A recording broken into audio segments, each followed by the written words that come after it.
صدر مجلس کی اجازت سے ایک نظم پیش کرنے کے بعد بات آگے بڑھاتا ہوں۔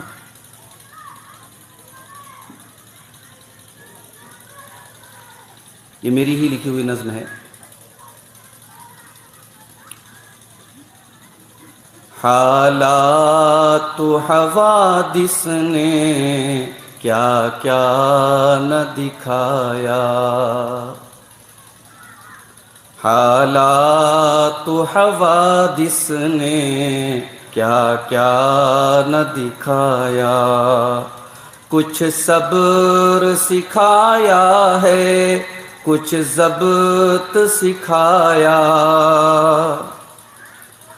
لوگوں کی عنایت نے اب سوچ میں ڈالا، لوگوں کی عنایت نے اب سوچ میں ڈالا، کیا ہم نے یہاں پایا کیا ہم نے گنوایا، حالات و حوادث نے کیا کیا نہ دکھایا، یہ کیسی مروت ہے ہم پیٹ بھرے پر، یہ کیسی مروت ہے ہم پیٹ بھرے پر، 2 دن سے پڑوسی نے کچھ بھی نہیں کھایا، حالات و حوادث نے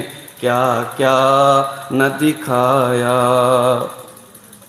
سہمے ہوئے رہتے ہیں شکوہ نہیں لب پر، سہمے ہوئے رہتے ہیں شکوہ نہیں لب پر، غربت نے میرے بچوں کو اخلاق سکھایا، غربت نے میرے بچوں کو اخلاق سکھایا، بیمار میرا دل ہے تو اس کو شفا دے، بیمار میرا دل ہے تو اس کو شفا دے، اس دل کو میرے رب تو نے ہی تو بنایا، حالات و حوادث نے کیا کیا نہ دکھایا، کچھ صبر سکھایا ہے کچھ ضبط سکھایا۔ محترم صدر مجلس، علماء کرام، محترم بزرگوں، نوجوان ساتھیوں، پردہ نشین ماؤں اور بہنوں، پیارے بچوں، میں بہت خوش نصیب اپنے آپ کو محسوس کر رہا ہوں۔ جونپور کی ایک ایسی بستی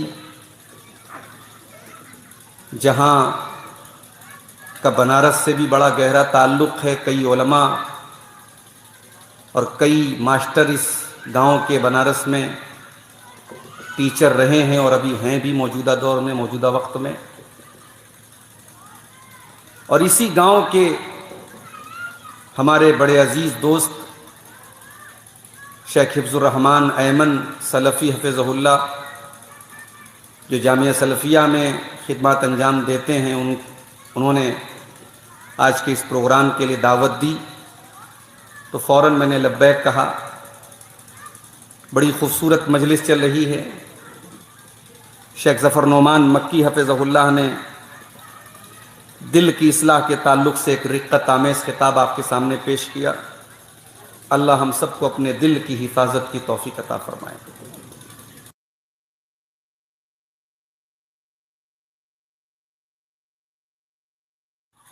کہ کوئی ایسا موضوع اٹھاؤں جس کا تعلق سماج کی اصلاح سے ہو، سوسائٹی کو، سماج کو صحیح دشا پر کیسے لے کے جایا جائے، صحیح راہ پہ کیسے لے کے جایا جائے، اس طریقے کا کوئی عنوان ہو۔ میرے بھائیوں، جب ہم سماج کی اصلاح کی بات کرتے ہیں تو دوسرے الفاظ میں ہم اپنی اصلاح کی بات کرتے ہیں، اس لیے کہ سماج ہم سے اور آپ ہی سے بنتا ہے۔ اگر سماج غلط ہے، سماج خراب ہے، سماج بگڑا ہوا ہے، تو گویا ہم اس بات کا اعتراف کر رہے ہیں، ہم یہ ایکسپٹ کر رہے ہیں، یہ سویکار کر رہے ہیں کہ ہم بگڑ چکے ہیں۔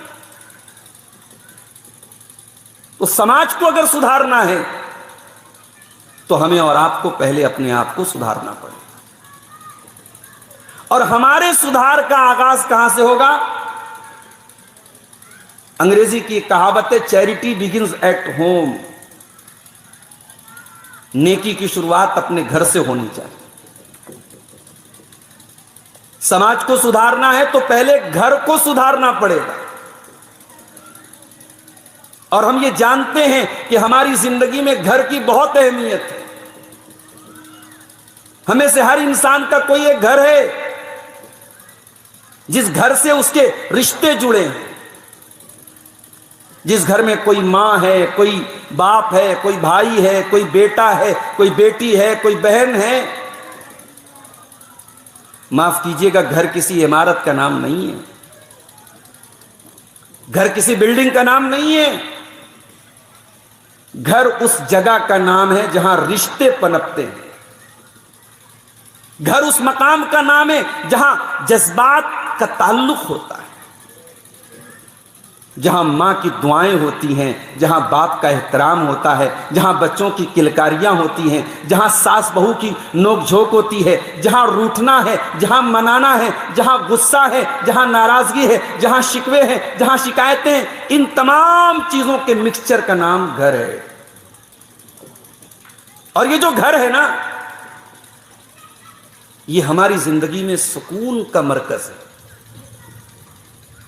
اس گھر کی اہمیت اس سے پوچھو جو بیچارہ بے گھر ہے، جو گھر سے دور ہے، جو پردیس میں ہے، ماں کا انتقال ہو گیا، مٹی میں نہیں آ پا رہا ہے، بہن کی شادی ودا کرنے کے لیے اپنے گھر پہ موجود نہیں ہے، باپ بیمار ہے، اس کی دیکھ بھال کرنے کے لیے اپنے گھر پہ دستیاب نہیں ہے۔ انسان کے پاس گھر ہونا اور گھر میں ہونا بہت بڑی نعمت ہے میرے پیارے ساتھی۔ اسی لیے اللہ تعالیٰ قرآن کریم میں فرماتا ہے وَاللَّهُ جَعَلَ لَكُم مِّن بُيُوتِكُمْ سَكَنًا، میرے بندو ہم نے تمہارے گھروں کو سکون کا ذریعہ بنایا ہے۔ تمہیں سکون ملے گا تو گھر میں آ کر کے ملے گا۔ کوئی پیسہ کمانے سعودی عرب چلا جائے، دبئی چلا جائے، کویت چلا جائے، دنیا کی کسی کنٹری میں چلا جائے، لیکن سکون تو اس کو اپنے گھر میں آ کر کے ہی ملے گا، اپنے گھر والوں کے بیچ میں آ کر کے اس کو سکون ملے گا۔ یہ قرآن کہہ رہا ہے تمہیں سکون تمہارے گھروں میں ملتا ہے۔ جب یہودیوں کو جلا وطن کیا گیا، بنو نذیر کے یہودیوں کو جب ان کے گھروں سے نکالا گیا، قرآن کہتا ہے کہ یہ اللہ کا عذاب تھا۔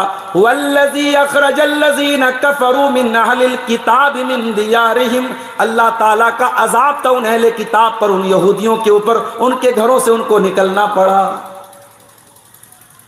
یہ اللہ کا بہت بڑا عذاب تھا ان یہودیوں کے اوپر۔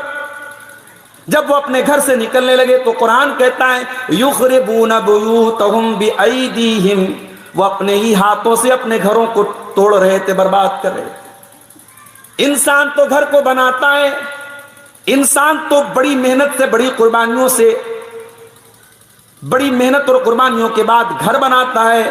اس گھر کو اگر کوئی توڑ رہا ہے تو میرے پیارے ساتھیو یہ اللہ کا عذاب ہے۔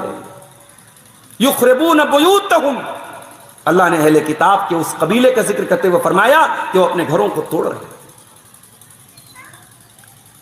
تو گھر بہت بہت ضروری چیز ہے میرے ساتھ، اور یہ جو گھر ہے یہ ہماری خواتین، ہماری عورتوں کی عزت و عصمت کی حفاظت کا ٹھکانہ بھی ہے۔ دنیا میں بہت سارے لوگ ایسے ہیں جن کے پاس رہنے کو گھر نہیں ہے، جن کی بہو بیٹیاں فٹ پاتھوں پہ راتیں گزارتی ہیں۔ اگر اللہ تعالیٰ نے آپ کو گھر دیا ہے جہاں آپ کی عزتیں محفوظ ہیں، جہاں آپ کی عصمتیں محفوظ ہیں، یہ اللہ کی بہت بڑی نعمت ہے۔ اسی لیے اللہ تعالیٰ قرآن کریم میں اپنے نبی کی بیویوں کو خطاب کر کے فرماتا ہے وَقَرْنَ فِي بُيُوتِكُنَّ، اے میرے نبی کی عورتوں تم اپنے گھروں کے اندر عزت و وقار کے ساتھ رہا کرو، وَلَا تَبَرَّجْنَ تَبَرُّجَ الْجَاهِلِيَّةِ الْأُولَىٰ، اور کبھی تمہیں گھر کے باہر نکلنا بھی پڑے تو بناؤ سنگار کر کے، بن ٹھن کر کے، میک اپ کر کے، اپنے آپ کو ایکسپوز کر کے کبھی نہ نکلنا۔ تو گھر ہماری عورتوں کی عزت اور حفاظت کا بھی ذریعہ ہے میرے ساتھ۔ سماج کی اصلاح کرنا ہے تو گھر کی اصلاح کرنا بہت ضروری ہے۔ ہمیں سے ہر انسان جو کسی گھر کا گارجین ہے اس کی ذمہ داری تو اور بڑی ہے۔ اگر آپ گھر کے باپ ہیں، گھر کے سرپرست ہیں، گھر کے گارجین ہیں، آپ فخر نہ کریں کہ گھر کی چابی میرے پاس، آپ بہت تیس مار کھا نہ سمجھیں کہ آپ گھر کے گارجین ہیں۔ اللہ نے بہت بڑی ذمہ داری آپ کی گردن پہ ڈالی۔ اللہ کے پیارے نبی جناب محمد رسول اللہ صلی اللہ علیہ وسلم فرماتے ہیں، صحیح مسلم کی روایت ہے، ما من عبد یسترعیہ اللہ رعیۃ، جب اللہ تعالیٰ کسی انسان کو کوئی عہدہ دے، کوئی ذمہ داری دے، اس کو کسی چیز کا نگراں بنا دے، سرپرست بنا دے، ثم یموت یوم یموت وہو غاش لرعیتہ، اور وہ اس حال میں مر جائے کہ اپنی ذمہ داری کے ساتھ وہ دھوکہ کر رہا ہے، فراڈ کر رہا ہے، اپنی ذمہ داری کو صحیح طریقے سے نہیں نبھا رہا ہے، الا حرم اللہ علیہ الجنہ، ایسے انسان کے اوپر جنت حرام ہو جائے گی۔ اللہ اکبر، کتنی ڈینجرس بات ہے، کتنی خطرناک بات ہے۔ اگر آپ گھر کے گارجین ہیں اور آپ نے اپنے گارجین ہونے کا حق ادا نہیں کیا تو یہ لاپرواہی، میری پیاری ماں اور بہنوں اور میرے بھائیوں، میرے بزرگوں، یہ لاپرواہی ہمیں اور آپ کو جہنم کی کگار تک پہنچا سکتی ہے۔ اسی لیے اللہ کے پیارے نبی فرماتے ہیں، طوبی لمن ملک لسانہ ووسعہ بیتہ وبکا علی خطیئتہ، جس کو تین چیزیں مل جائیں، جس کے اندر تین چیزیں ہوں، وہ بہت بڑا خوش نصیب ہے۔ بار بار چشمے پر پتہ نہیں کیوں جو ہے تو ہاں وہ بھاپ آ جا رہی ہے۔ تین چیزیں ایسی ہیں، اللہ کے پیارے نبی خوشخبری دے رہے ہیں، تین چیزیں جس کو مل جائیں وہ بہت بڑا خوش نصیب ہے، بہت خوش قسمت ہے وہ انسان۔ پہلی چیز، لمن ملک لسانہ، جو اپنی زبان کو کنٹرول کر لے، زبان کو کنٹرول کر لے۔ میں کہتا ہوں خاندان کے آدھے جھگڑے ختم ہو جائیں گے، گھر کے آدھے مسئلے ختم ہو جائیں گے، ساس بہو کا مسئلہ، شوہر بیوی کا مسئلہ، اولاد اور ماں باپ کا مسئلہ، بھائی بھائی کا مسئلہ، پڑوسی پڑوسی، بس زبان پر کنٹرول کرو۔ دوسری چیز آپ نے فرمایا وَوَسِعَهُ بَيْتُهُ، اور انسان کا گھر اس کے لیے کافی ہو جائے۔ کیا مطلب؟ یعنی بلا وجہ بلا ضرورت گھر کے باہر نہ رہے، گھر کو ٹائم دے، گھر والوں کو ٹائم دے۔ آج تو ہم لوگ گھر میں رہ کے گھر والوں سے غافل ہیں۔ باپ دن بھر جاب کرتا ہے، گھر میں آتا ہے موبائل میں لگا ہے، ماں کے پاس اپنا موبائل، باپ کے پاس اپنا موبائل، بچوں کے پاس اپنا موبائل۔ 8-8 10-10 سال کی بچیاں آج یوٹیوب پر کیا دیکھ رہی ہیں آپ کو اندازہ ہے؟ 5-5 سال کے بچے ویڈیوز کے ذریعے کیا سیکھ رہے ہیں آپ کو اندازہ ہے؟ اسی اتر پردیش کی باغپت کی سرزمین پر ایک مدرسے کے استاذ نے بچوں کو مارا تو اس استاذ سے بدلہ لینے کے لیے ان بچوں نے استاذ کی بیوی اور معصوم بچی کو قتل کر دیا۔ ابھی 2-3 دن پہلے کی لیٹسٹ نیوز۔ کہاں جا رہا ہے سماج؟ کسی شاعر نے کہا تھا